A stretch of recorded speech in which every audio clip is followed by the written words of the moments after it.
আসসালামু আলাইকুম ওয়া রাহমাতুল্লাহি ওয়া বারাকাতুহু। সম্মানিত সুধীবৃন্দ, আমি তো অনেক ভিডিওই লজ্জায় ফেসবুকে দেই না, যেহেতু সেগুলো অনেকেই খারাপ মনে ভাবতে পারেন। তো যারা আমাদের এই সব বিষয় সম্পর্কে, যৌন বিষয় সম্পর্কে আলোচনা জানতে চান, তারা আমাদের ইউটিউবের চ্যানেলে ঢুকবেন। আমাদের ইউটিউব চ্যানেলের নামটি হচ্ছে MD Zahidul Alam, ZAHIDUL, Zahidul ALAM, MD Zahidul Alam. ইউটিউবে এই নামে আপনি সার্চ দিলে আমার ছবি সহ পাবেন অনেক ভিডিও, 130-এর অধিক ভিডিও আমাদের ইতিমধ্যে যৌন বিষয়ের উপরে আছে। তো বিভিন্ন বিষয়ে আলোচনা করেছি, সেগুলো দেখবেন। অনেক কিছুই আছে যেগুলো সবার সামনে উপস্থাপন করা সমীচীন নয়, এগুলো আমরা এই জন্যে ফেসবুকে দেই নাই। তো আজকে যে বিষয়টি আপনাদের সামনে তুলে ধরবো সেটা হলো যৌন বিষয় সম্পৃক্ত একটি খাবার, যেগুলো আপনার যৌন বিষয়ে ভালো থাকবে, আপনার দেহ ভালো থাকবে, গ্যাস কম থাকবে, পায়খানা ক্লিয়ার হবে এবং দেহে আপনি প্রচুর এনার্জি পাবেন। মানে একের ভিতরে অন্তত 7 উপকার পাবেন। একদিক দিয়ে পায়খানা ক্লিয়ার হবে, গ্যাস কম থাকবে, দুইটা। এরপরে আপনার ক্ষুধা ভালো থাকবে, দেহের শক্তি ভালো থাকবে, যৌন বিষয় ভালো থাকবে, মন মানসিকতা ভালো থাকবে। তাহলে একের ভিতরে 7টি উপকার পাচ্ছেন এবং খরচে খুব বেশি তা নাই। আমাদের এই এলাকায় চিয়া বীজের দাম বেশি, কিন্তু ঢাকাতে আমি দেখেছি মাত্র 600 টাকা কেজি। আমাদের এলাকায় নেয় এলে 1000 টাকা কেজি। যাই হোক, আপনি 1 পোয়া চিয়া বীজ কিনলে অনেকদিন, 250 গ্রাম চিয়া বীজ কিনলে অনেকদিন খেতে পারবেন। তো যাই হোক, খাওয়ার নিয়মটা আমি বলছি। প্রথম তো আপনি 1 গ্লাস পানি নেবেন, একদম ক্লিন ওয়াটার, আয়রনবিহীন পানি। 1 গ্লাস ফ্রেশ পানি নেবেন, একেবারে পরিষ্কার পানি।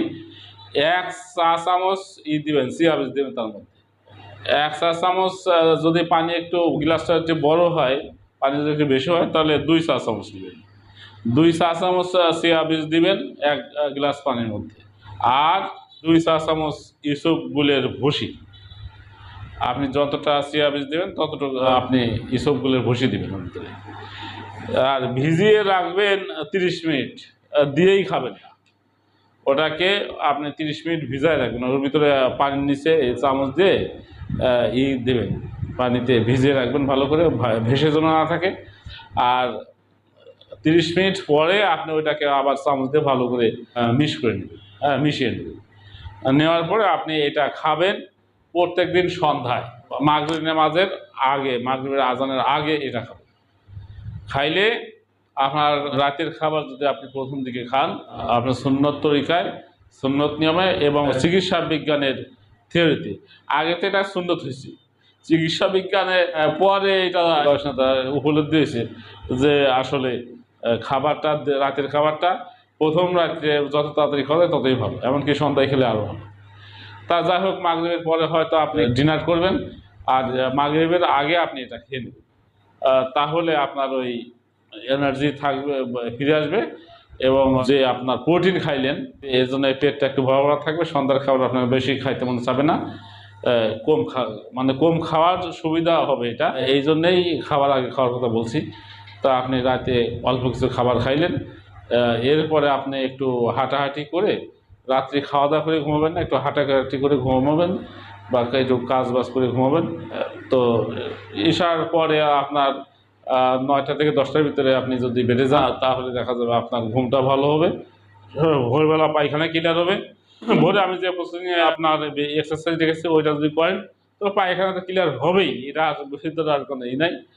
আপনার যৌন শক্তি খুব ভালো থাকবে, আপনার দেহ প্রচুর আপনি শক্তি পাবেন। যেভাবে আল্লাহর অশেষ রহমত, আল্লাহর কাছে শুকরিয়া যে আমি এখনও আমার এই বয়সে আমার যতটুকু দরকার এনার্জি থাকা দরকার আল্লাহর মতো আছে, সব দিকেই আছে। আমার অনেক আছে, নাতিরা প্রশ্ন করে, না না আপনার কি অবস্থা, আপনি তো এইসব বিষয়ে অনেক লেকচার দেন। তা আমার অবস্থা যথেষ্ট ভালো, আমরা আমাদের শৈশবে অনেক ভালো ছিলাম তোমাদের চাইতে, আল্লাহর অশেষ রহমত। সেক্ষেত্রে আল্লাহর রহমতে সব থেকে ভালো আছি।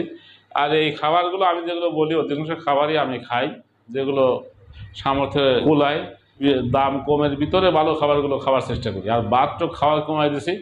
আমার মতো পার্টি যদি সারা বাংলাদেশের হয়, তাহলে সরকারের বেশি চিন্তায় পড়া লাগবে না, ওই খাদ্যর অভাব নিয়ে কোনো করা লাগবে না। কারণ যে আমি 10 কেজি চাল কিনছিলাম, লাল চাল হলো রমজানের আগে, তো এখনো ফুরাই নাই। মানে আমি একবারে বেশি হলেই 50 গ্রাম ভাত খাই, তো ওই লাল চালের ভাত। তো এই কারণে মানে সাদা ভাত খাওয়া পরে যে রান্না বাড়া সবসময় তো আলাদা করা সম্ভব হয় না, সাদা খাবার খাওয়া পরে। তো যাই হোক, ওই জন্য আর লাল চাল ফুরাইতেছে না। তো আমার রেগুলার খাইলে নাই মাসে 10 কেজি লাগলো আপনার লাল চাল, তাতে আপনার কতই বা খরচ হবে। আর দেশে যদি সবাই এরকম খাওয়াটা কমায় দেয়, ভাত আর রুটি কম খায়, তো যে পরিমাণ চাউল লাগবে তার অনেক কমে যাবে, প্রায় 50% কমে যাবে আপনাদের খাবারের চাহিদা। মানে এই ধান চালের আটার চাহিদা 50% কমে যাবে। তো ধন্যবাদ সবাইকে। ও একটু রসিকতা বললাম আর কি।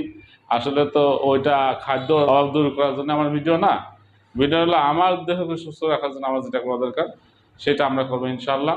ধন্যবাদ সবাইকে। আসসালামু আলাইকুম রহমতুল্লাহ।